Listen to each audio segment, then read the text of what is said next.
অবরুদ্ধ নিশীথ পর্ব ৭০ লেখিকা তেজস্মিতা মুর্তজা। আর তোমাদের সঙ্গে রয়েছে আমি প্রীতম। তো চলো উইদাউট ওয়েস্টিং এনি টাইম শুরু করা যাক। জয়ের গলার কচি ত্বক বিদীর্ণ হয়ে চিনচিন করে রক্ত বেরিয়ে এলো। কিন্তু কেন যে কণ্ঠনালীতে ছুরি বসার আগেই দ্বিতীয় জন এসে বাঁচিয়ে নিয়েছিল জয়কে। সেদিন জয় ফুরিয়ে যেত। তার জীবনটা সংক্ষিপ্ত সে জানে এবং অনিশ্চিত, কিন্তু সেদিন জয় আমির ফুরিয়ে গেলে অতিরিক্ত সংক্ষিপ্ত হতো। কিন্তু তার জীবনটা অতিরিক্ত সংক্ষিপ্ত নয়, শুধু সংক্ষিপ্ত। সেই সংক্ষিপ্ত জীবনটায় অভিজ্ঞতা ও ঘটনার কমতিটা থাকা যাবে না। তাই এরপর তার জীবনে অভিজ্ঞতা ও ঘটনার স্রোত তরঙ্গ বিরামহীন তেড়ে এলো। আর শান্ত হলো না সেই স্রোত। তখন জয় আচমকা মৃত্যুর ওপার থেকে জেগে উঠে খুবই অসন্তুষ্ট। তাকে বাঁচানোওয়ালা লোকটা সেই দাড়িওয়ালা, কোঁকড়ানো বাবরি চুল, গলায় তাবিজ, পরনে লুঙ্গি, মুখে তৃপ্তির হাসি। নিভু চোখে শেষবার লোকটাকে দেখেছিল জয়, কিন্তু তার ভেতরে এক প্রকার প্রেমের অনুভূতি ছড়িয়ে পড়েছে। অনুভূতিটা অদ্ভুত। প্রেমটা তার মৃত্যুর ওপর একটা সুন্দর অন্ধকারত্ব, যেখানে জীবন নেই, বিরোধ নেই, রাজনীতি নেই, ক্ষুধা নেই, ব্যথা নেই, চাহিদা অথবা ক্ষমতার লড়াই নেই। মৃত্যুর এত এত সৌন্দর্য ছোট্ট জয়কে মুগ্ধ করেছিল। সেই মুগ্ধতা আর কাটেনি কখনো। জয় মরে গেল। গলার চিনচিনে ব্যথাটা আর টের পাওয়া যাচ্ছে না, শুধু অন্ধকার। শরীরের ভর অনুভূত হচ্ছে না। শূন্যের ওপর ভাসমান হালকা দেহতে একটু ক্ষুধা, ক্লান্তি আর লালসা নেই। কতক্ষণ পর তার মৃত্যু ঘুম ভেঙেছিল। আবারও মাথার ওপরে আকাশ। আকাশটাকে ঠিকমতো দেখার উপায় নেই। বিশাল বিশাল বড়ই গাছের ডালগুলো আকাশকে জমিনের চোখের আড়াল করতে খুব তৎপর। চোখ দুটো খোলা, প্রকৃতিও মেঘাচ্ছন্ন। আবার সাঁঝের বেলা। জয় উঠে বসল।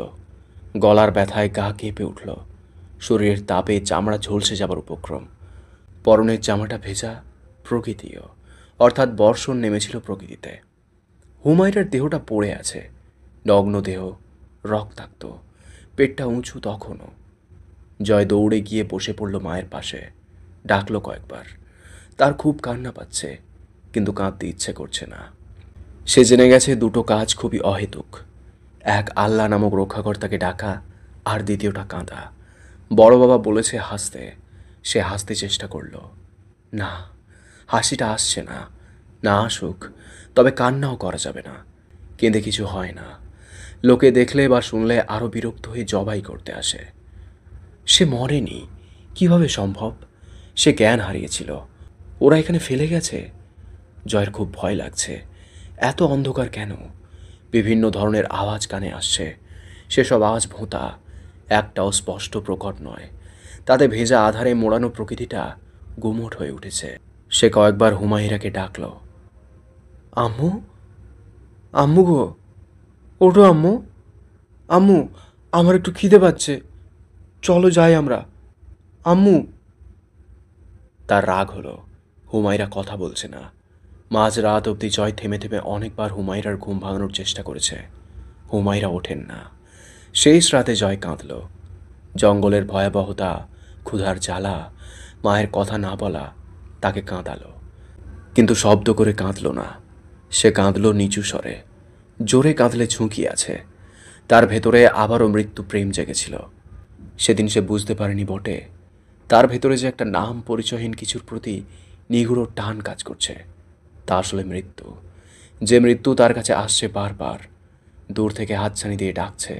জয় এগিয়েও যাচ্ছে, কিন্তু মৃত্যু তখনই জয়কে ছেড়ে দূরে চলে যাচ্ছে।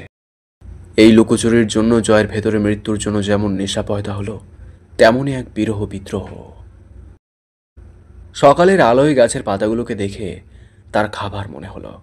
পাতা অনেক ওপরে, হাতের নাগালে জমিনের মাটি আছে। জয় আঙুলের নখ দিয়ে মাটি খামচে মুখে নিল। চিবিয়ে চিবিয়ে গিলতে চেষ্টা করল। স্বাদটা ঠিক বোঝা যাচ্ছে না। জঙ্গলটা চোখের সামনে ঘুরছে, কিন্তু খাওয়াটা দরকার। সে পড়ে থাকা গাছের শুকনো ডাল দিয়ে মাটি আছড়ে তা তুলে খেল। মা উঠলে তাকেও খাওয়াতো। মা শুয়ে আছে, তাই মায়ের খিদেও নেই। জয়েরও উচিত শুয়ে পড়া। তার মাথা ঘুরছে আসলেই। খুব বেশিক্ষণ জেগে থাকা চলবে না। নিঃশ্বাস নিতে পারা যাচ্ছে না। জয়ের মাথায় এই বুদ্ধি এসেছিল, সে দৌড়ে জঙ্গল পেরিয়ে কারো বাড়িতে যাবে, সাহায্য চাইবে। কিন্তু উঠে দাঁড়ানো গেলে তা সম্ভব হতো। সে উঠে দাঁড়াতেই পারছে না। শুয়ে শুয়ে আরও কিছুটা মাটি সে গালে নিয়ে চিবিয়েছিল। মাটিতে ক্ষুধা নিবারণ হচ্ছে না। রোদ উঠছে আস্তে আস্তে, নিভে যাচ্ছে সেই সাথে জয়ের চেতনা। জয় গিয়ে মায়ের নগ্ন বুকটার উপর তার ভরশূন্য মাথাটা রেখে আস্তে করে শুয়ে পড়ল।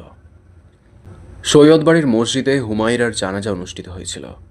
জয় তখন অন্তরে অচেতন পড়ে আছে। সে শেষবার যখন হুমায়রাকে দেখেছিল তখন সে প্রায় জীবন মৃত। জীবন ও মৃত্যুর সেতুর ওপরে 7 বছর বয়সী জয় টলমলে পায়ে একা দাঁড়ানো।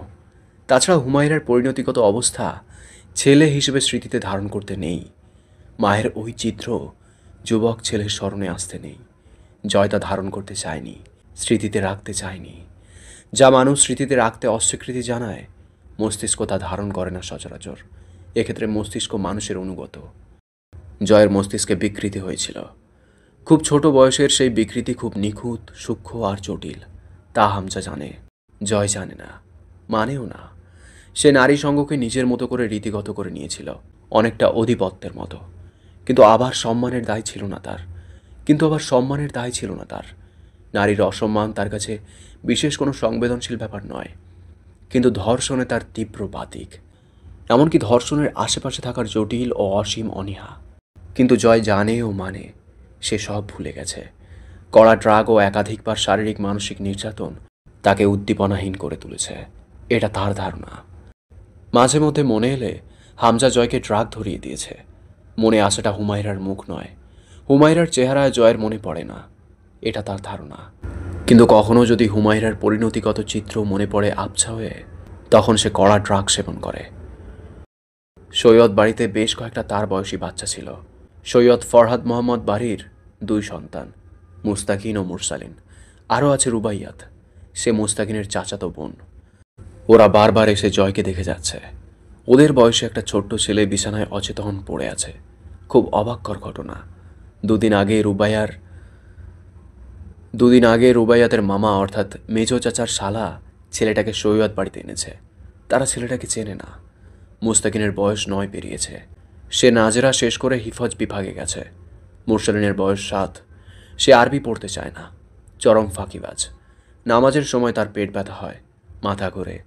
এখনও কায়দা আমসি পাড়াই শেষ করেনি। সন্ধ্যা অবধি ওরা বারবার ঘুরে ঘুরে অচেতন বাচ্চাটাকে দেখে গেছে। সন্ধ্যার পর সবক থাকে, হুজুর মারবে খুব। এই জন্য অগত্যা চলে যেতে হলো মাদ্রাসায়। মাগরিবের নামাজ না পড়লে আব্বা ফিরে শুনলে বেত দিয়ে পেটাবে।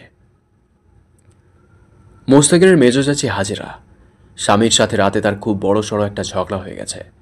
আমির বাড়ির ছেলেকে সৈয়দ বাড়িতে আনার মতো কাজ কি করে করতে পারল তার স্বামী? ওনার বড় বোনের স্বামী আজ ওনার স্বামী। বড় বোনকে জয়নাল আমির ছিঁড়ে খেয়ে ফেলেছে। এবাড়ির সকলে সেসব ভুলে গেলেও হাজেরা বোনের সাথে হওয়া অন্যায় ভুলেনি। সে জানিয়ে দিয়েছে স্বামীকে আর থাকবে না এ বাড়িতে, অন্তত যতদিন ওই ইবলিশের বাচ্চা এই বাড়িতে আছে। কাজ হয়নি। বলাৎকার হওয়া আমির বাড়ির বউকে যখন এ বাড়িতে এনে দাফন কাফনের ব্যবস্থা করা হলো, হাজেরার ইচ্ছে করেছে মৃতদেহটা কুচি কুচি করে কাটতে। এখন ছেলেটাকেও তাই করতে ইচ্ছে করছে তার। ইবলিশের বাচ্চাকে রেঁধে খাওয়ানো, যত্ন করে বাঁচিয়ে তোলার পাপ তিনি করতে পারবেন না। যার চাচার হাত এ বাড়ির রক্তে রঙিন, তার ভাতিজাকে হাজেরা যখন তখন গলা টিপে মেরে ফেলতে পারে। পরদিন সকালে জয়ের ঘুম ভাঙল। স্যালাইন চলছে তার শরীরে। সে চারদিকের কিছুই চেনে না। আতঙ্কে বুক খালি হয়ে এলো। আবার কোথায় আনা হয়েছে তার মা আর তাকে? সে টলমলে পায়ে এক দৌড়ে ঘরের বাইরে এলো। মনে হলো কিছু ছিঁড়ে এলো। হাতের ক্যানোলা, তা খুলে এসেছে। হাতের শিরাতে রক্ত জমেছে। আশপাশে লোক নেই। মাকে খুঁজে বের করে তাকে নিয়ে পালাতে হবে। চারপাশে ঘর, একতলা বাড়ি। সব ঘরগুলো গোল হয়ে একের পর এক সজ্জিত হয়ে মাঝখানে গোলাকার উঠান তৈরি করেছে। সে বুঝতে পারল না কোন ঘরে তার মা আছে। ঘরের দরজাগুলো সবুজ রঙের, হাতটা জ্বলছে। তাকিয়ে দেখল সূচ ফোটানো শিরাটা রক্ত জমে কালো খয়েরি হয়ে গেছে। কেউ ঢুকছে। লোহার গেট খুলে আবার সিটকিনি লাগানোর শব্দ এলো। জয় তবু নড়ল না। সে কোথায় আছে তা জানা দরকার। লোকটা ঢুকে কাঁধ থেকে হাজি রুমালটা খুলে দড়ির ওপর রাখল। চেঁচিয়ে ডাকল, হাজরা বুবু, গামছাটা দে বুবু, গা ঘাইমা শেষ। জয়ের পাদুরও কাঁপছে, থামানো যাচ্ছে না। সে চাইছে দৌড়ে পালাতে, কিন্তু পা সরছে না। এটা সেই দাড়িওয়ালা বাবরি চুলের লোকটা। তার মা কোথায়? লোকটা ঘেমেছে কেন? সেদিন মায়ের সাথে খারাপ কিছু করার পরেও লোকটা ঘেমেছিল খুব। জয়ের হাড্ডিস আর বুকের পাঁজরটায় তুফান উঠল, ঢিপ ঢিপ করছে। লোকটা তাকিয়ে জয়কে দেখেই কেমন করে যেন হাসল। কি খবর আমির সাহেব? আমি ভাবছিলাম আপনার ইন্তেকাল হয়ে যাবে। কই মাছের জান, হ্যাঁ? খুব ভালো, আল্লাহ হায়াত দিছে, থাকেন বাইসা। জয় ছিটকে এক দৌড়ে ঘরে যেতে গিয়ে ঢালাই করা উঠানের ওপর পড়ে ঠ্যাঙের চামড়া ছিলে গেল। উঠে হুড়মুড়িয়ে দৌড়ে সেই ঘরে গিয়ে দরজাটা চাপিয়ে পিঠ থেকে দাঁড়িয়ে রইল। মাথা ঘুরছে নাকি ঘরটা বোঝা যাচ্ছে না, কিন্তু ঘুরছে। 4-5টা চোখের সামনে স্থির হচ্ছে না। সে এই ঘরে, কিন্তু মা কোথায়? বুকটা তো নিষ্ঠুরভাবে কাঁপছে। সে লোকটাকে ছাড়বে না, কিন্তু সামনে যেতেই তো পারবে না। নিজের ওপর খুবই রাগ হলো। সে লোকটাকে আঘাত করতে চায়, কিন্তু লোকটার চেহারা মনে পড়লেই চোখ অন্ধকার হয়ে আসছে। বুকের ভেতরে লাফালাফি চলছে, শরীরটা ঘামছে। সে দরজা আটকানোর সময় খুব জোরে দরজার কপাট চাপিয়েছে। বিকট শব্দ। পুকুর পাড় থেকে বাড়ির মহিলারা ছুটে এলো।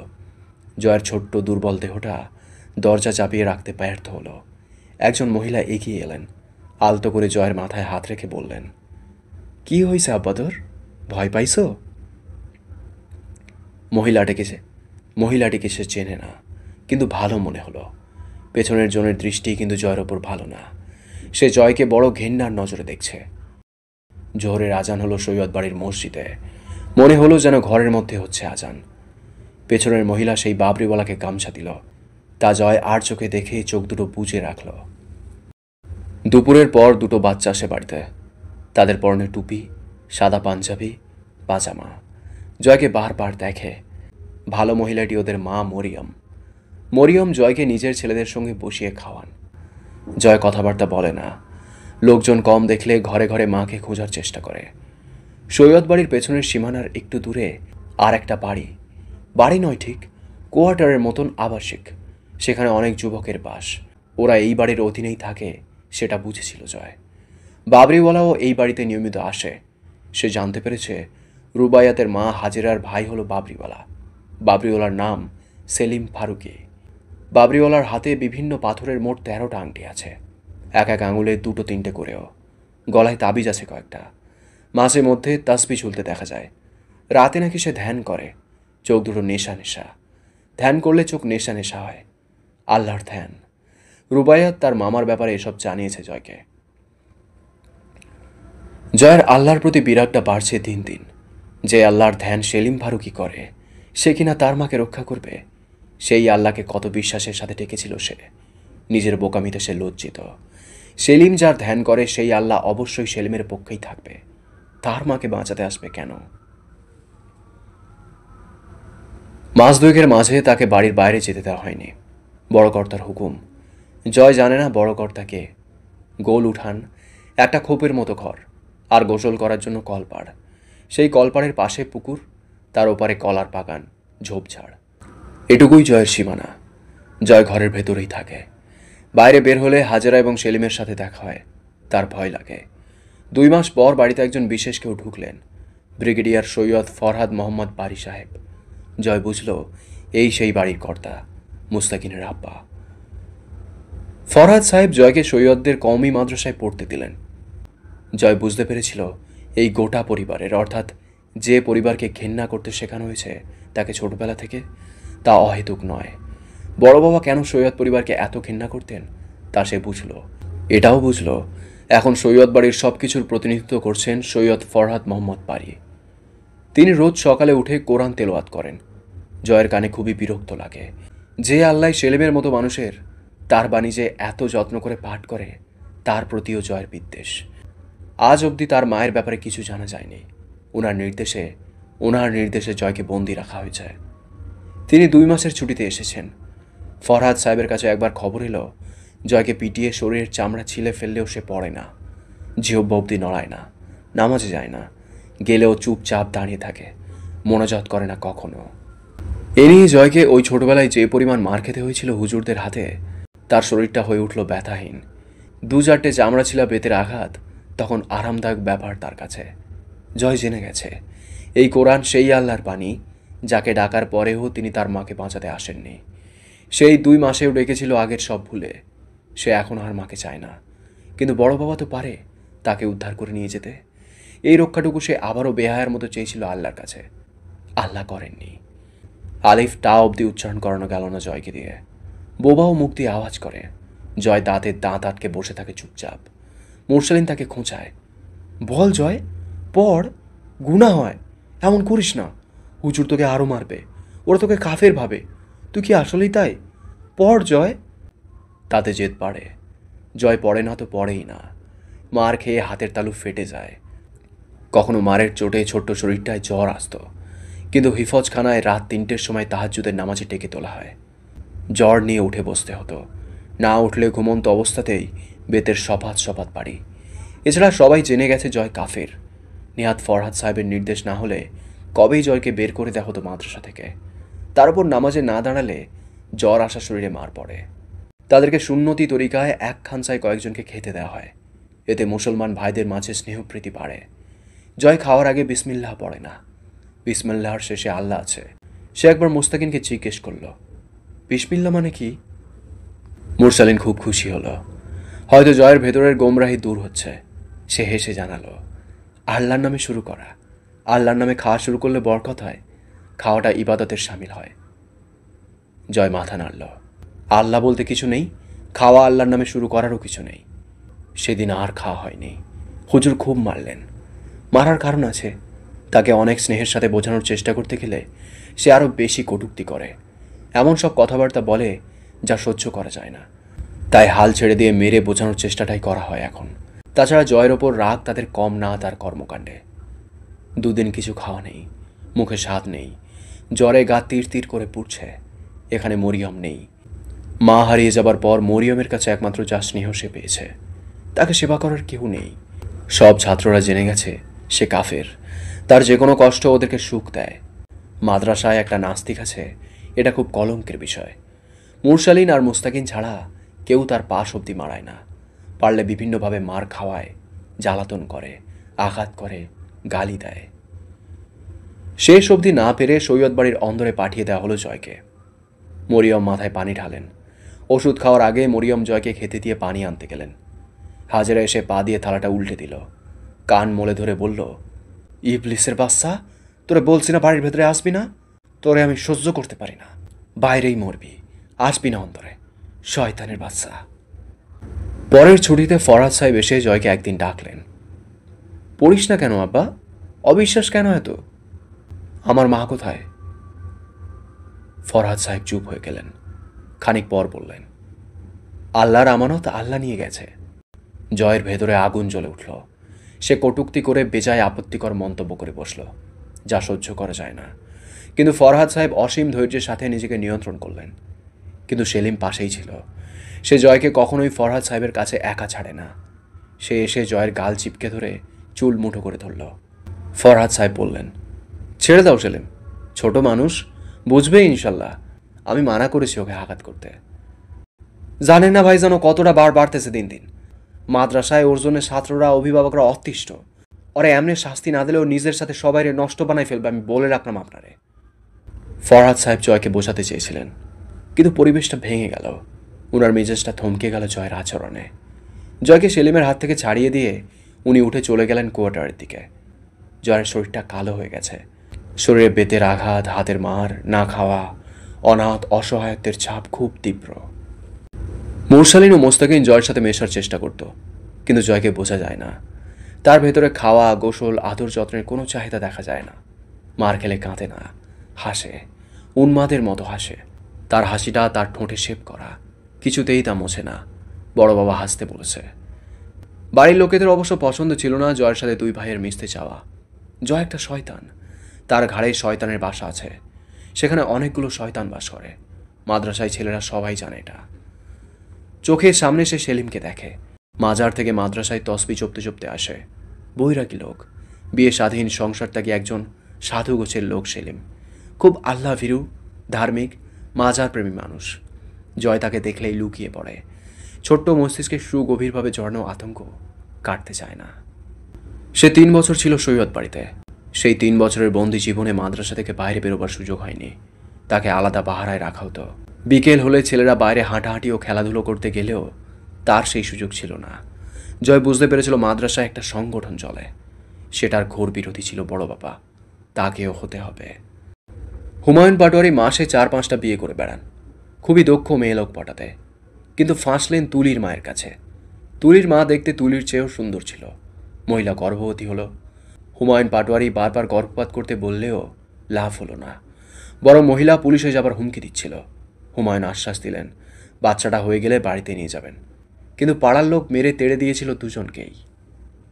শাহানার সন্তান নেই, হামজাকে মানুষ করছেন। এরপর একটা মেয়ে পেলে খারাপ হয় না। ফুটফুটে তুলির জন্মের পর তুলিকে রেখে দিলেন নিজের কাছে। এক রাতে হুমায়ুন তুলির মাকে বেড়াতে নিয়ে গিয়ে মাঠের ডিপটি কলের নালিতে শুইয়ে জবাই করে ফেললেন। লাশটা গুম করে ফেললেন। শাহানা তাতে খুবই খুশি। নিজেরাই খেতে পান না, আবার সতীনকে কি খাওয়াবেন? বারবার জেল জরিমানা দিতে আর সংসার চালাতে বিঘা বিঘা জমি বিক্রি করে সব শেষ করে ফেলেছেন হুমায়ুন। হুমায়রা তাদের সংসার চালাতেন, বিশেষত হামজার পড়ার খরচ। হুমায়ুন হামজাকে নিয়ে খুবই বিরক্ত এই ব্যাপারে। ছেলেটা পড়ালেখা ছাড়তে চায় না। শান্ত স্বরে শুধু বলে, আমি পড়বো আব্বা। এরপর হুমায়ুন 2-3 দিন ধরে অবিরাম চেঁচালেও আর কোনো জবাব দেবে না হামজা, এবং নিজের সিদ্ধান্ত থেকে পিছপা হবে এটা ভাবাও যায় না। কতবার যে হুমায়ুন মেরে ধরে হামজাকে কাজে লাগিয়ে দিয়েছেন। ছেলে থাকতে তিনি কেন কাজ করবেন? কিন্তু হামজা পড়ালেখা ছাড়ে না। হুমায়রা নিখোঁজ হবার পর হামজার পড়ার খরচ বন্ধ হয়ে গেল। সংসার আর চলে না। হামজা না খেয়ে থাকতে পারে। তার নির্লিপ্ততা কঠিন। 2 দিন না খেয়ে থাকলেও ভাত চায় না। কারোর সাথে বেশি কথা নেই, হাসি নেই। মলিন কাপড়, শীর্ণ দেহ, কিন্তু চেহারাটা ভারী। হুমায়ুন পাটোয়ারি ঢাকায় সিকান্দার আলী সর্দারের লোহার কারখানায় কাজে লাগিয়ে দিয়ে এলেন হামজাকে। অত বড় প্রতিষ্ঠান, অত বড় নাম, বড় প্রাসাদের মতো সর্দার বাড়ি, বিশাল ক্ষমতা হামজার চোখে লাগলো। তার চেয়ে কত ছোট রুদ্র ইয়াজিদ সর্দারের রাজকীয় লালন পালন সব সে দেখতে লাগলো। রাজধানীর শীর্ষ ত্রাস পরিবার সর্দার পরিবার। সেখানে থেকে হামজার ভেতরের সুপ্ত চাহিদার আসমান বাইরে আসার রাস্তা পেল। সে যে দুনিয়াকে জিততে জন্মেছে তার খবর ও ঝলক বাইরে বেরিয়ে এলো রাজধানীর মাটিতে পা রেখে। শাহানা বলে দিয়েছিলেন, তুই কি করবি জানি না, শুধু সংসারের খরচা চাই। সে কি করবে তার পরোয়া নেই, শুধু তার কাছে সংসারের খরচ চায়। হামজা কি করবে? যা খুশি করতে পারে, কিন্তু সংসারের খরচ জোটাতে হবে, ব্যাস। সে ছিনতাই দিয়ে শুরু করলো। এরপর তা থেকে ধরা পড়ার মাঝ দিয়ে গেল এক সন্ত্রাসের কাছে, সর্দার পরিবারের দুশ্মন প্রতিপক্ষ। এই গদ্দারির অপরাধে তখন তাকে সর্দার পরিবার খুঁজছে। কিছুদিন প্রাণ বাঁচিয়ে লুকিয়ে থেকে তার 1 বছর লস গেল। কিন্তু পড়ালেখা চালাতে হবে তাকে, তার জন্য পয়সা দরকার, অনেক। এরপর সে বড় ভাইদের পেল, তৎকালীন সরকার বিরোধী দলীয় বড় ভাই, যারা খুব সহজে শুধু মুখের সমর্থনের জন্য হামজার মতো পুচকে ছেলেদের পেছনে পয়সা খরচ করে। শুধু এটাই যে তখনকার সরকারি দলের প্রতি হামজার ক্ষোভের কারণ ছিল, তাও না। জয়নাল কাকার কারাবাস, ফুফুর মৃত্যু, জয়ের বন্দি দশা, সবার পেছনে ওদের লোকই। সৈয়দ ফরহাদ মোহাম্মদ বারী ওই দলেরই সমর্থক গোষ্ঠীর একজন। এটার একটা ভিত্তি আছে। ফরহাদ মোহাম্মদ বারী সাহেব বিরোধী দলীয় প্রধানের জুনিয়র অফিসার। অনুরাগের সম্পর্ক। তাকে পেলে হামজা টুকরো টুকরো করে কেটে লোহার চুল্লিতে ঝলসাবে। হামজা শান্তশিষ্ট ভাবনার ছেলে। সে বুঝে বুঝে কিছুদিনে এমন 2-1 কিশোর বয়সের ঊর্ধ্বে যাওয়া কিছু কাজ করে ফেলল, যা বড় ভাইদের নজর কাটতে যথেষ্ট হয়েছিল। সে স্কুলে ভর্তি হলো আবার। বাড়িতে টুকটাক খরচা দিতে গেলে পড়া বা বিলাসিতা হয় না। এখন আর রোজ নিয়ম করে বাড়ি ফেরাও হয় না। রাস্তায় থাকার প্রবণতা ও প্রয়োজনীয়তা বেড়েছে। মানুষকে অমানুষ বানাতে রাস্তার অবদান অনেক। হামজার মানুষ সত্তার বিদায়ক্ষণ চলছে। একদিন শেষ রাতে হামজা হাঁটতে হাঁটতে হাকিমপুর এলো। মাদ্রাসার চারধারে বাঁশের চ্যাগার। তা ডিঙিয়ে চড়তে গিয়ে বাঁশের ফাঁড়া অংশের আঘাতে ঠ্যাঙের মাংস ছিঁড়ে গেল। কল কল করে রক্ত বেরোচ্ছে। কপালের চামড়ি ছিলে গেছে। সে জানে না জয়কে কোন বিভাগে রাখা হয়েছে। পেছনের পথ দিয়ে মাদ্রাসার সারি ধরা কক্ষগুলোর পেছনের দিকে জানলার দিকে পৌঁছালো। চৌকিদারের হাতে ধরা পড়ল হামজা। সংগঠনের ছেলেরা সব বেরিয়ে এলো। হামজার নিশ্চুপতা প্রমাণ করল সে কোনো বদ উদ্দেশ্যে অথবা কারো নির্দেশে মাদ্রাসার আঙিনায় অনিষ্ট করার লক্ষ্যে প্রবেশ করেছে। তাকে প্রায় আধ ঘন্টা যাবৎ জিজ্ঞাসাবাদ করা হলো। সে কেন এই শেষ রাতে এভাবে মাদ্রাসায় ঢুকেছে। কতজনে কত রকম মধুর করে জিজ্ঞেস করলো। তারা শুধু জানতে চায় কেন এসেছে সে। কোনো জবাব নেই। নিঃশ্বাসের শব্দ পাওয়া যায়নি হামজার কাছে।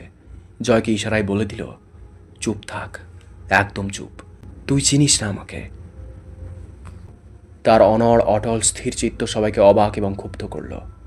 কোনো ভালো উদ্দেশ্যেই যদি কিশোর ঢুকবে মাদ্রাসায়, তাহলে বলতে বাধা থাকার কথা না। তাকে আটকে রাখা হলো। বেতের আঘাতে পরনের মলিন ফতোয়া ছিঁড়ে গেল, তবু কোনো কথা নেই। কিন্তু জয় সহ্য করতে পারছিল না। সে জানে বেতের আঘাত পিঠে সইতে কেমন লাগে। সে চেঁচিয়ে উঠে বলল, আমার ভাই আমার সাথে দেখা করতে আসছে, আমারে মারুন হুজুর, ছাড়েন হামজা ভাইরে।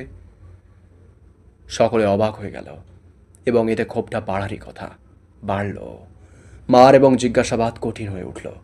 মাঠের প্রাঙ্গণে খাড়া গাছগুলোর মতোই অটল হামজা, চোখ দুটো কথা বলে, ভয়ঙ্কর তার নীরবতা।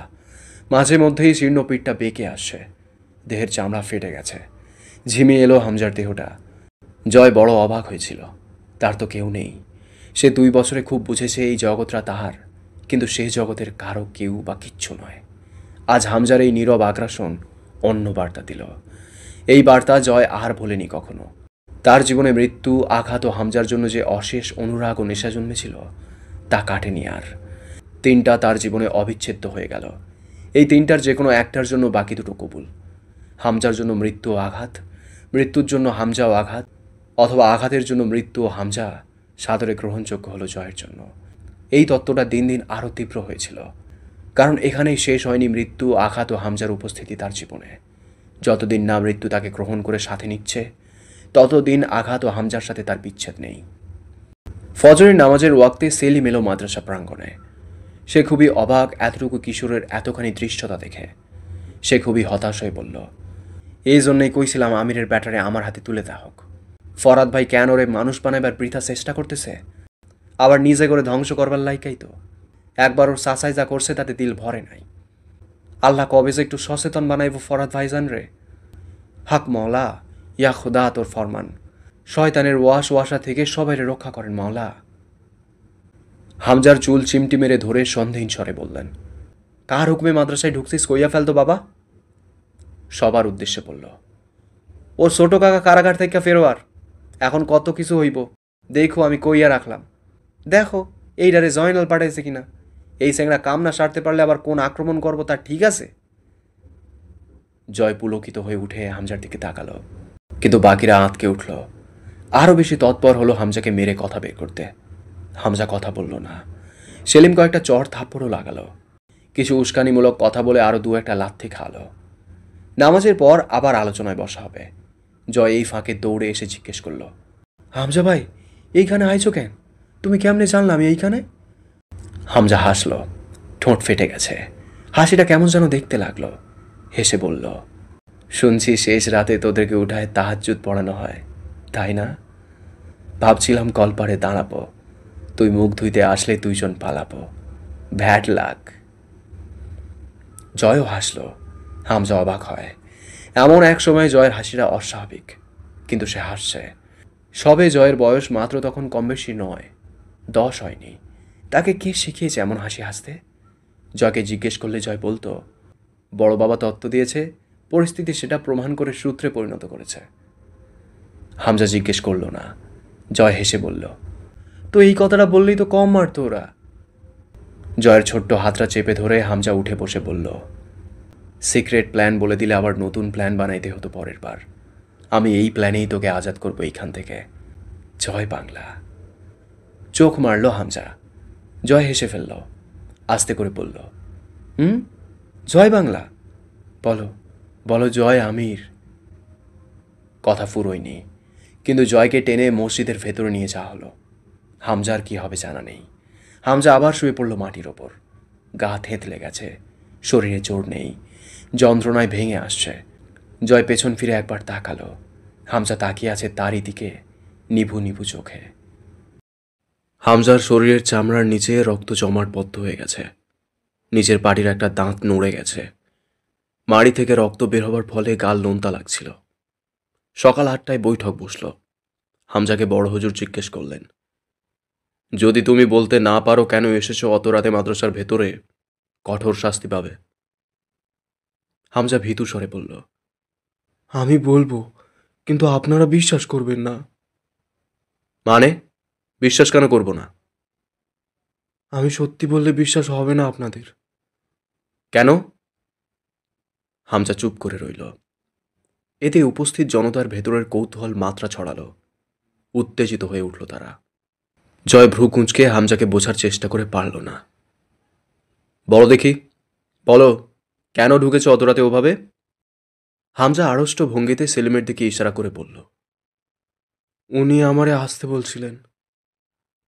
সেলিম আকাশ থেকে পড়ল। তেড়ে এসে গলা চেপে ধরল হামজার।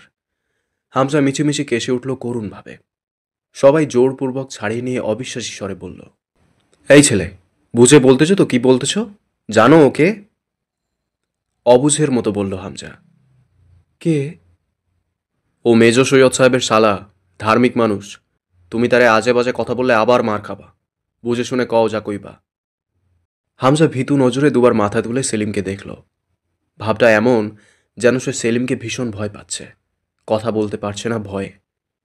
সেলিম ছটফট করছিল। বড় হুজুর অভয় দিলেন। যাই হোক, বলো, কেন আসতে কইছিল তোমারে? জয়ের সাথে দেখা করবার জন্য? হ্যাঁ। না। কি বলতেছ? মানে হ্যাঁ, এইটাও একটা কারণ, কিন্তু আর একটা কারণ আছে। সেটা কি? এবার আরও ভয় ফুটে উঠল হামজার মুখে। সে ভীতু নজর তুলে সেলিমকে দেখছিল বারবার, আর আতঙ্কিত হয়ে চোখ নত করছিল। সেলিম রাগে দিশেহারা হয়ে তেড়ে এলো আবারও। খচ্চরের বাচ্চা, ইবলিশ, কি বলতে চাইতেছিস?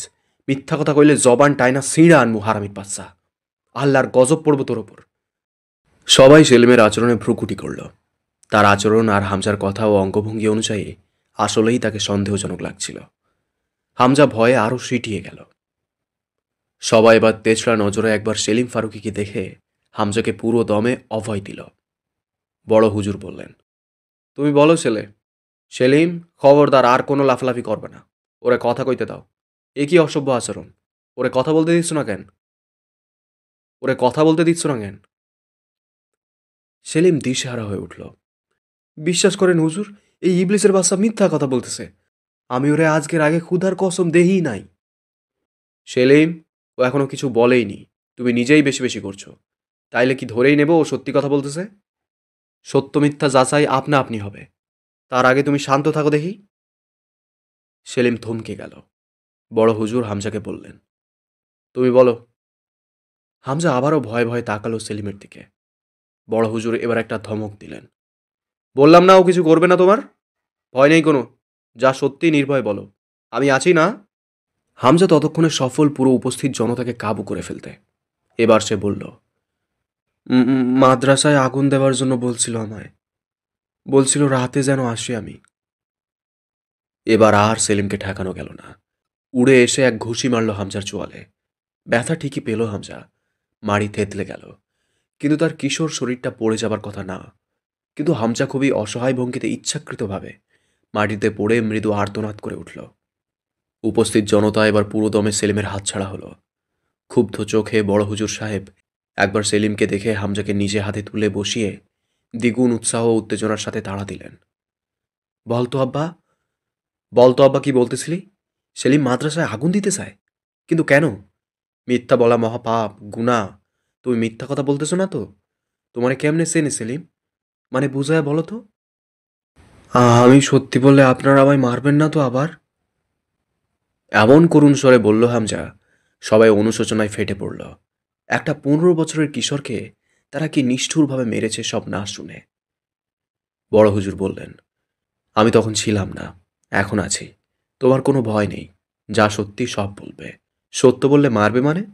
সেটা যত তিতাই হোক, আর মারব না। আমি থাকলে তখন ওই জাহেলগুলো তোমার গায়ে হাত তোলার সুযোগ পাইতো না।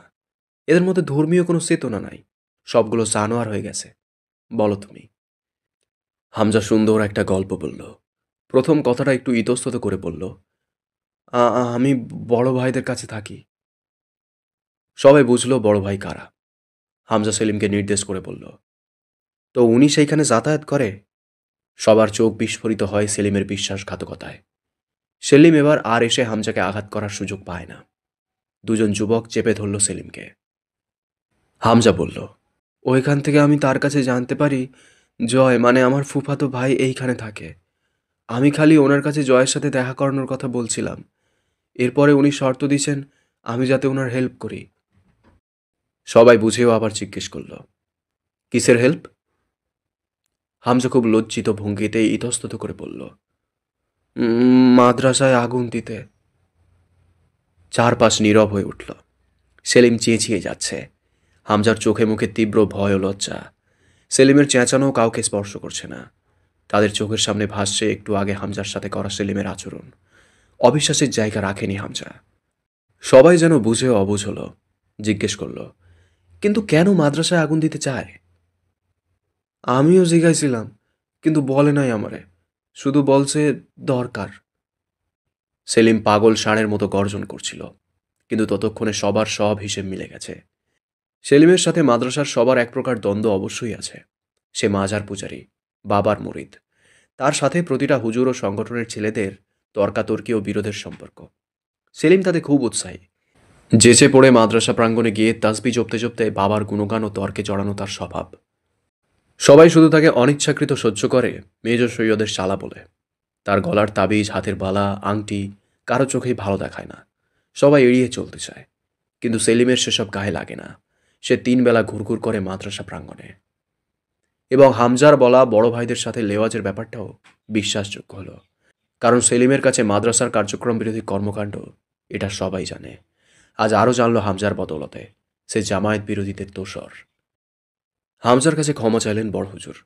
সেলিমকে সংগঠনের ছেলেরা ধরে কী করতো জানা নেই, কিন্তু বড় হুজুর ঘৃণা ভরে অন্যদিকে মুখ ফিরিয়ে আঙুলের ইশারা করে তেড়ে দিলেন সেলিমকে। এক বিন্দু সাফাই গাইবার সুযোগ সেলিম পেল না। সে সাফাই গাইবার জন্য ওখানে থাকলে বড় হুজুরকে টপকেই যুবকরা সেলিমের হাল বেহাল করে ছাড়ত। তার প্রায় সপ্তাহখানেক পর দেশপ্রেমিক গোষ্ঠীর সাহায্য নিয়ে মাঝরাতে মাদ্রাসার একাংশে আগুন দিল হামজা। তার এখানে সক্রিয় ভূমিকা ছিল না। সে জয়কে উদ্ধার করতে এসেছে। কিছু ছাত্র আহতের ঘটনাও এড়াল না। যুদ্ধাপরাধীদের শাস্তি এভাবেই হওয়া উচিত বটে, হয়ও এভাবেই। সবাই যখন ছত্রভঙ্গ আকস্মিক হামলায়, তার মাঝে হামজা জয়কে নিয়ে জঙ্গল দিয়ে সীমানা পার। কিন্তু রাতের বেশিক্ষণ নেই। পায়ে হেঁটে হাকিমপুর পার হওয়া অসম্ভব অন্ধকার থাকতে থাকতে। হামজা নিজের উপর অগ্নিকাণ্ডের দায় নেবে না, তা বড় ভাইদের বাহাদুরির খাতায় উঠে থাক। জয় সেদিন নির্দ্বিধায় প্রতিশ্রুতি করেছিল হামজার খাতিরে জীবনটা উৎসর্গ করতে। 3 বছরের অমানসিক কারাবন্দী অবস্থা, এতিম অসহায়ত্ব এবং আপনজনহীনতা থেকে মুক্তির অগ্রদূত হামজা জয়ের ছোট্ট কঠোর বুকটার গোটাটা দখলে নিল। 2 দিন পলায়নরত অবস্থায় আড়ালে চলে চলে দুজন শেষমেশ ঘোড়াহাট আমির বাড়িতে পৌঁছাল। আমির বাড়ি ততদিনে মালিকানাহীন বেওয়ারির সম্পত্তি।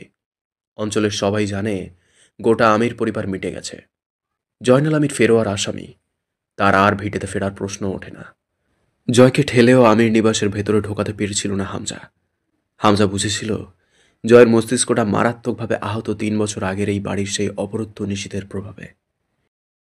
ঘোড়াহাট থেকে বাসেরহাট নেহাত কম পথ নয়। তাদের কাছে পয়সা নেই, হেঁটেই চলতে হবে। পথে খিদের জ্বালায় জয়ের হাঁটু ভেঙে আসতে চায়। হামজা এক কাজ করল, গায়ের মলিন ফতোয়াটা খুলে খালি গা হয়ে ফতোয়াটা মুখে বেঁধে লোকালয়ে গেল। বাজারের শেষে এক জীর্ণ হোটেলের 2টো পরোটা খাবলা ধরে নিয়ে ঝেড়ে দৌড়। বুড়ো হোটেল মালিক 2টো পরোটার জন্য রোদের ভেতর খুব বেশি দূর ছুটল না 2 কিশোরের পেছনে। কয়েকটা গালি দিয়ে ফিরে চলে গেল, কিন্তু হুড়মুড়িয়ে দৌড়ে আসার সময় হাতের একটা পরোটা পড়ে গেল, কিন্তু তা তুলতে দাঁড়ানোর সময় নেই। বাকিটা জয়কে দিয়ে হামজা বলল, খা। তুমিও? জয় অর্ধেক ছিঁড়ে দেয়। একটা ধমক মারল হামজা। ভালো মানুষ সাজতে আসবি না জয়, খা চুপচাপ।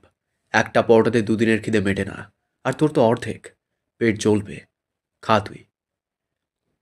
জয় ঘাড় ঘুরিয়ে গভীর চোখে তাকায়। তুমিও তো না খাও হামজা ভাই। হামজা বলল, আমি রোজা রাখছি। জয়ের মনে পড়ল মুস্তাকিন কয়দিন যাবৎ সারাদিন কিছু খাচ্ছিল না, সন্ধ্যার পর খেত। জয় একা সকাল দুপুরে খাবার খেতে চাইতো বলে সবাই তাকে নিয়ে হাসাহাসিও করেছে।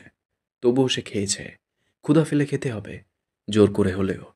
চুপ থাকলে কেউ খেতে দেয় না, ছিনিয়ে নিলে সব পাওয়া যায়। আজও হামজা তা প্রমাণ করেছে। হাতের পরোটা সেই কথাই বলছে। কিন্তু জয় সেদিন না বুঝলেও পরে আর একটা কথা বুঝেছিল। 2 দিন একভাবে না খেয়ে রোজা হয় না। সেহরি, ইফতার কিছুই নেই। তবু হামজা যে কেন সেদিন রোজা রেখেছিল, এটিই জটিল, রহস্যজনক। হামজার এসব রহস্যজনক ঋণ জয় চুকাবে কি দিয়ে? আছে একটা উপায়, নিজেকে দিয়ে। হামজা যা বলে যা করে সবটা বিনা দ্বিধায় মেনে নিয়ে। হামজা যা বলে যা করে সবটা বিনা দ্বিধায় মেনে নিয়ে। হামজা জয়কে স্কুলে ভর্তি করল। জয় ক্লাস 3-তে পড়ার সময় তার জীবন ঘড়ি আবর্তনের দিক বদলেছে। হামজা জয়কে 6-এ ভর্তি করল। জয়ের নাদুস নুদুস অভিজাত চেহারাখানা আজ শীর্ণ, রোদে পোড়া, মার খেয়ে জখম হওয়া, অযত্নে ছাই। শালকাঠের ডাইনিং টেবিলে বসে নবাবী খানাপিনা সারা জয় আজ দিব্যি শুকনো মরিচ মাখা লবণ দিয়ে স্টিলের থালায় গপা গপ এক থালা ভাত খেয়ে উঠতে পারে। হামজার সাধ্য অল্প, চাঁদাবাজিতে ভাইদের সঙ্গ দিলে কিছু জোটে, কিন্তু রোজ যাওয়ার সৌভাগ্য মেলে না। তার মতো পুঁচকেকে বড় ভাইদের দরকার পড়ে না। হুমায়ুন জয়কে নিয়ে বড় তেতো বিরক্ত। শাহানা পারলে জয়কে মেরে ফেলে কোনো এক রাতে, কিন্তু হামজা মাকে খুব কার্যকর একটা আগ্রহ দিল। জয় আমির বাড়ির সম্পত্তির একমাত্র হকদার। রক্ত মুছে যায় না। আজ না হোক আগামীতে ওই সম্পত্তি জয়ের। সোজাভাবে না হোক, হামজা যে বাঁকা পথে পা রেখেছে সেই পথে জমির দখলদারি পরিচিত ঘটনা। সম্পত্তি জয়ের আর জয় ওদের ইজ ইকুয়াল সম্পত্তি তাদের। শাহানার চোখ খুলে গেল।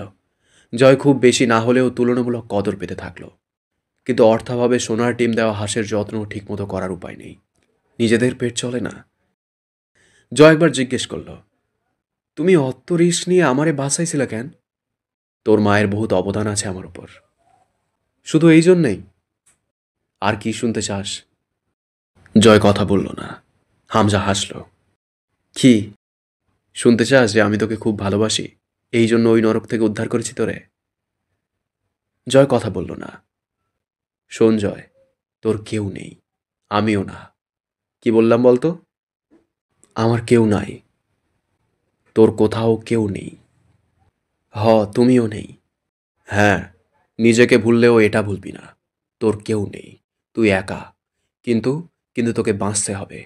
কিভাবে তা তুই ঠিক করবি। কি করে কি করবি তা তুই ঠিক করবি চলার পথে। শুধু জানিস তোকে বাঁচতেই হবে, এবং ভালোভাবে রাজার হালে বাঁচতে হবে। বাঁচার জন্য যা দরকার, তা হাসিল করতে যা লাগে, তা ভিতরে সঞ্চয় করতে হবে। সেটা কি?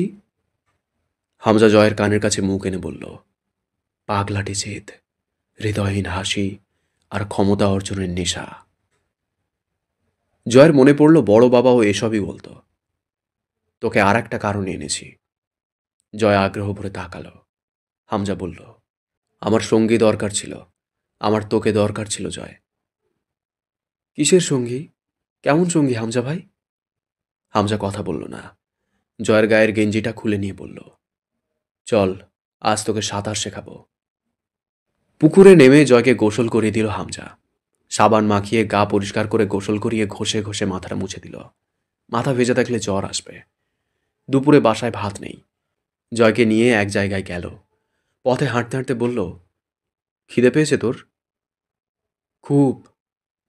চল, আজ যা খাবি মনে থাকবে। তো রেডি? দুজন হো হো করে হেসে উঠল। হামজা আজকাল প্রায়ই এমন সব ব্যবস্থা করে। কি যেন করে হামজা, জয় বুঝেও বোঝে না। হামজার এক বড় ভাই হাজী মোহাম্মদ দানেশ বিজ্ঞান প্রযুক্তি ও বিশ্ববিদ্যালয়ের সিনিয়র ছাত্র পলাশ আজগর। জয়কে অনেকক্ষণ পরখ করে দেখেছিল পলাশ। সেদিন জয় প্রথম দেখল পলাশকে। পলাশ ওদেরকে দুপুরে ভুরি ভোজ করালো। দুদিন পর হিলিবন্দর দিয়ে পলাশের মাল আসছে বিদেশ থেকে। হামজাকে পলাশের লোকদের সাথে যেতে হবে। রাজন আজগরের বিশাল ব্যবসা। হামজা জয়কে সাথে নিল না, তার পরীক্ষা। ধমকে পড়তে বসিয়ে রেখে নিজে গেল, এবং সেবার ফেরার পর হামজা ব্যাগ ভরে বাজার করে এনেছিল। মাছ মাংস এসেছিল বাড়িতে। হামজা সফল হয়ে ফিরেছে। তাদেরকে পুলিশ ধরতে পারেনি। জয়কে বেরোতে দেয় না হামজা বাড়ি থেকে খুব বেশি। সেলিম খ্যাপা ষাঁড়। হামজা তার সাথে যা করেছে তাতে সে জয়কে কেটে খেতে খুব ক্ষুধার্ত। হামজা নিজেকে বাঁচিয়ে নিতে পারবে, জয়ের প্রশিক্ষণ বাকি। হামজা তা দিচ্ছে ধীরে ধীরে। একবার বাড়িতে একটা পুঁচকে এলো, তুলির চেয়ে 3-4 বছরের ছোট। জয়ের রাগে গা জ্বলে গেল। তাদের দুটো ঘর, একটাতে মামা মামি থাকে, আরেকটাতে ছোট্ট চৌকি। সেটাই 3 জন শোবার জায়গা হয় না। তাছাড়া হামজা দিন দিন আরো লম্বা ও তরতাজা হচ্ছে, পূর্ণ যুবক হয়ে উঠছে। জয়ের কিশোর বয়স, তুলিও বড় হয়ে গেছে। এর মাঝে আরেকটা পুঁচকি মেয়ে এসে জুটল। জয় বাড়ির পেছনে ডেকে নিয়ে গিয়ে ঝুঁটি করা চুল ধরে মোট গুনে গুনে 15টা চিমটি মারল। হুমকি দিল, যদি না চলে যায় তাহলে তুলে এক আছাড় মেরে পেটের নাড়ি বের করে আনবে। মার খেয়ে পুচকে মেয়েটা ভ্যা ভ্যা করে কাঁদতে লাগলো। বিপত্তি বাঁধল। মেয়েটা মামির বোনের মেয়ে। এত বিশ্রী করে গাল ফেঁড়ে কে কাঁদে? আবার কাদার শব্দ ধীরে ধীরে বাড়ছে। মুশকিলে পড়ল জয়। আবার একটু মায়াও লাগছে। নরম গায়ে চিমটির আঘাতে লাল টকটকে হয়ে নোক বসে আছে। তার কাছে কিছু টাকা আছে। দৌড়ে গিয়ে দুটো হজমি টেস্টির পাতা, বড়য়ের আচার আর দুটো ললিপপ এনে হাতে গুঁজে দিল। চুপ কর, এই চেংড়ি চুপ। চিমটি তো মারছি। এখন কাঁদলে কি চিমটির দাগ মিলে যাবে, নাকি আমি আর পরে মারবো না এমন বলেছি? খা, চকলেট খা। তোর জন্য আমার কত টাকা গচ্ছ গেল। এবার কাঁদলে পানিতে ডুবিয়ে মারব। মেয়েটা ভয়ে কাঁদছে, কিন্তু শব্দ করছে না। জয় ঠাস করে থাপ্পড় মেরে চলে এলো চকলেটগুলো কেড়ে নিয়ে। উঠোনের এক কোণে বসে সবগুলো খেলো চেটেপুটে। কিন্তু হামজা একটা অপ্রিয় কাজ করল। সেই পুচকেটাকেও স্কুলে ভর্তি করে দিল, এবং তাকে আনা নেওয়ার ভার জয়ের। সে জয়ের স্কুলেই পড়ে, সুতরাং জয়ের সাথে যাবে আসবে। তুলি ঘাড় তাড়া, খিটখিটে। তার বান্ধবী এক পাল। তাদের সাথে নাচতে নাচতে সে স্কুলে আসে যায়। কিন্তু জয় পারলে পুচকেকে খেয়ে ফেলে। রাস্তায় চলার সময় এত পকপক করে কান খায়। জয় টুকটাক লাগিয়েও দেয়, একটু কাঁদে, আবার শুরু করে। মহা মুসিবত। পুচকের নাম তরুনিধি। অত বড় নাম কেউ ডাকে না, সবাই ডাকে তরু।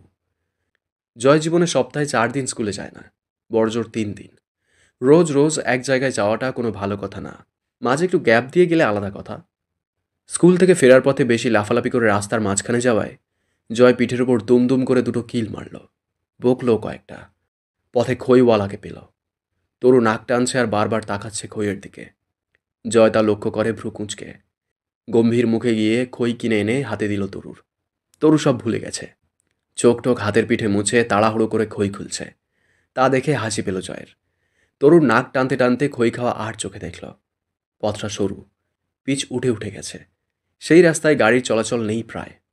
সেই রাস্তায় আচমকা কোত্থেকে যেন একটা পটপটে আওয়াজ তোলা ইয়াম্মা বাইক এসে তাদের ছুঁয়ে যায়। জয় এক লহমা তরুর হাতের কবজি ধরে নিজের পেছনে আড়াল করে মাটির ওপর ছুঁড়ে মারল। কিন্তু বাইক জয়কে ছিটকে ফেলে দিয়ে চলে যায়। জয়ের পাতলা দেহটা গিয়ে মাটির রাস্তার ওপর পড়ে। মাথার পেছনটা শক্ত ইটের খোয়াতে লাগায় ঘাড় বেয়ে তরতর করে রক্ত বেরিয়ে এলো। বাইকটা পাশ দিয়ে একাংশ ধাক্কা মারতে সক্ষম হয়েছে জয়ের তাৎক্ষণিক সচেতনতায়, নয়তো সেদিন বাইকওয়ালার উদ্দেশ্য সফল হয়ে যেত। জয়ের আসল জখম ডাক্তার জানালেন, বাম পায়ের হাঁটুর অস্থিসন্ধি খুলে গেছে। আর একটু হলে জোড়া লাগানোর উপায় থাকতো না। অথচ জয়ের বর্ণনা মতে তার কিছুই হয়নি। সে অথচেতন পড়ে রইল নিভু চোখে।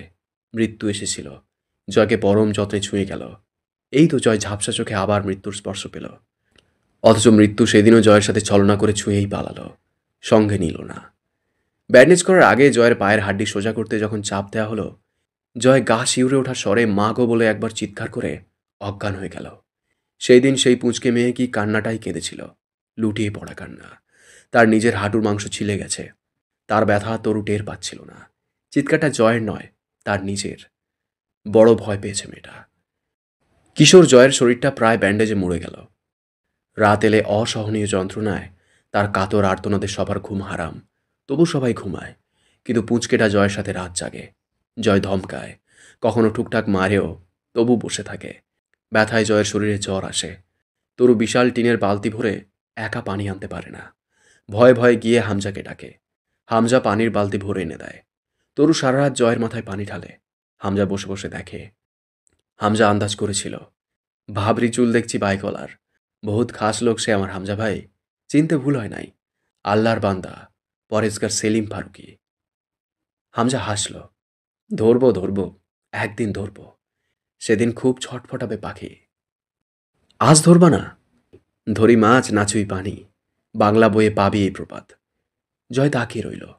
হামজা বলল, একটু শক্তিশালী না হয়ে ধরলে মনের খায়েজ মিটিয়ে নিতে পারা যাবে না। আমার ফুফুরা অকারণে বলি হয়নি জয়। ওদেরকে ধরে একটু তৃপ্তি সহকারে গিলব বলেই তো ফুফুর এত বড় বলিদান। কাউকে গিলে তৃপ্তি না পেলে মারাটা বৃথা। কারণ মারাটা বড় কথা না, মনের অপূর্ণ তৃপ্তি মেটানো হলো কথা। তুই অপেক্ষা কর জয়। এই যে তুই আরেকটু ব্যথা শুষলি, এতে ওর ব্যথার ভাগের সুদ আরেকটু বাড়ল। মন্ত্রপুতের মতো বলল জয়। কবে কবে যাবে? যেদিন সাপ মারব, কিন্তু লাঠি ভাঙবে না। পরিস্থিতি আরেকটু নিয়ন্ত্রণে আসুক। সৈয়দ বাড়ির সাথে আমার দুশ্মনীর খবর সৈয়দ বাড়ি এত তাড়াতাড়ি পাবে না। বহুত কিছু হারানোর পর আমাকে টের পাবে। তুই আরেকটু অপেক্ষা কর, আর একটু। জয়নাল আমির ফেরোয়ার হয়েছেন 5 বছর খানেক। এর মাঝে জয় বহুবার বড় বাবাকে খোঁজার চেষ্টা করেছে, কিন্তু পায়নি। কিন্তু কিছুদিন আগে সে জানতে পেরেছে বড় বাবার একটা সন্তান হয়েছে, ছেলে সন্তান। জয়ের খুব হিংসে হলো। এখন কি বড় বাবার ভালোবাসা ভাগ হয়ে গেছে? এত বছর পরও যদি বড় বাবার সাথে জয়ের দেখা হয়, বড় বাবা 15 বছরের কিশোর জয়কে চিনবে? আগের মতো বুকের সাথে জড়িয়ে চেপে ধরবে? আচ্ছা, বড় বাবা নিজের ছেলেকে কি জয়ের মতো করে ভালোবাসে? জয়ের ভেতরটা যে পুলক ও শহরণে তিরতির করছে, তা জয় বুঝল না। লোকে তাকে জারজ বলে, নির্বংশ, লেজ কাটা বলে। জয় কবে বড় বাবাকে মুক্ত করে সবার সামনে দাঁড় করিয়ে বুকে হাত রেখে বলবে, আমির পরিবার নির্বংশ হয়নি, হবে না। দেখ জয়নাল আমিরকে, দেখ জয়নাল আমিরের পুত্র জিন্না আমিরকে, দেখ আমাকে, আমি আমি জাভেদ আমিরের পুত্র জয় আমির, এখনও জীবিত। আমির বংশের জ্বলতে থাকা কয়টা বাতি চাস? দেখ, এখনও 3টে জীবিত। এসব ভেবে জয়ের ভেতরে বড় বাবার সেই ছোট্ট সন্তান, আমিরদের বংশধর বাচ্চা জিন্নার জন্য তার বুকের কোথাও আলোড়ন ওঠে। জয় পাগল হয়ে উঠল বড় বাবাকে খুঁজতে, কিন্তু খুব সাবধানভাবে। বড় বাবা ফেরোয়ার, মোস্ট ওয়ান্টেড ক্রিমিনাল, তাকে ক্রস ফায়ারের নির্দেশ দেওয়া হয়েছে। কিন্তু জয় সুযোগ পেল। সেই সুযোগ রাজন আজগর করে দিল। কারণ রাজন আজগরের দাদা বৃদ্ধ হবার পরেও তাদের নামে মামলা, যুদ্ধে লুটপুট ইত্যাদির মামলা অসংখ্য। বাংলাদেশ গঠনের পর ত্রাস করতে প্রথম প্রজন্মের সন্ত্রাস সে। 2002 সন, অপারেশন ক্লিন হার্ট অ্যাক্টিভ পুরো দেশে। বাদ যাচ্ছে না সেনাবাহিনীর কবল থেকে একটি অপরাধীও। তাদের মারফতে জয়নাল আমির পলাশদের মদতে জয়ের সঙ্গে দেখা করবেন। জয় খাওয়া দাওয়া ছেড়ে দিল। তার বড় বাবাকে সে কম বেশি 8 বছর পর দেখবে। কিন্তু ব্যাপারটা অন্যরকম ঘটল। পলাশ আজগরের দাদা বন্দী হলো, আর জয়নাল আমির ক্রস ফায়ার্ড। সংবাদটা এমন সাবলীলভাবেই জয়ের কানে এসেছিল। সেনাবাহিনীর প্যারাকমান্ডো ব্যাটালিয়ন সৈয়দ ফরহাদ মোহাম্মদ বাড়ির নিক্ষেপিত গুলিতে প্রাণ গেছে মোস্ট ওয়ান্টেড ক্রিমিনাল জয়নাল আমিরের। জয়ের বয়স তখন 15, সন 2002। জয়নাল আমিরের মৃত্যুর ঠিক 9 দিন পর জয় নিজ হাতে সৈয়দ ফরহাদ মোহাম্মদ বারি সাহেবের খুন করে ফেলল। বুক চিড়ে হাত ঢুকিয়ে হৃদযন্ত্র টেনে ছিঁড়ে এনেছিল। সেটাকে ছুরি দিয়ে কেটে কয়েক টুকরো করে মৃতদেহের পাশে রেখে এসেছিল। এতক্ষণ শুনলে অবরুদ্ধ নিষিদ্ধের 70তম পর্ব। কেমন লেগেছে কমেন্ট করে জানিও। তোমাদের একটা কমেন্ট আমাকে প্রচুর মোটিভেট করে। পরবর্তী পর্বগুলো খুব শীঘ্রই চলে আসবে এই চ্যানেলেই, তাই চ্যানেলটাকে সাবস্ক্রাইব করে রেখো। দেখা হচ্ছে খুব তাড়াতাড়ি। ততক্ষণ সুস্থ থেকো, ভালো থেকো। Thank you so much.